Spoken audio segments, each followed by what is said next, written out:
आणि या परिस्थितीमध्ये अनेकांना खरं तर असं वाटतं की जे बँकेचे कर्मचारी आहेत, जे बँकेत काम करतात, त्यांना तर कधीही पैसे काढता येणं शक्य आहे, पण असं काहीही नाहीये. बँक कर्मचाऱ्यांची व्यथा नेमकी काय आहे तुम्हीच ऐका.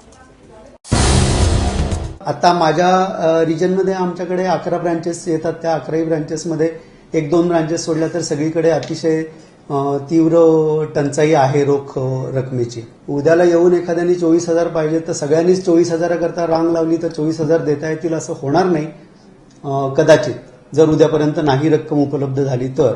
आणि ती न होण्याचीच शक्यता जास्ती आहे. आमच्याकडे करन्सी चेस्ट असून सुद्धा प्रत्यक्षामध्ये आरबीआयकडनं आम्हाला पुरेशी रक्कम आता काही उपलब्ध होत नाहीये. उद्यापासून आम्हाला जास्त चॅलेंजेस आहेत. उद्या सॅलरी पेमेंट आणि पेन्शन पेमेंट असल्यामुळे गर्दी वाढणार आहे आणि ते आम्हाला मोठं चॅलेंज आहे 2 आठवडे. आता जेवढे डिनॉमिनेशन त्यांना पाहिजे तेवढे आम्ही देतोय, म्हणजे 2,500 आणि 100च्याही नोटा आम्ही देतोय आता सध्या, आणि आता मिळतील आता.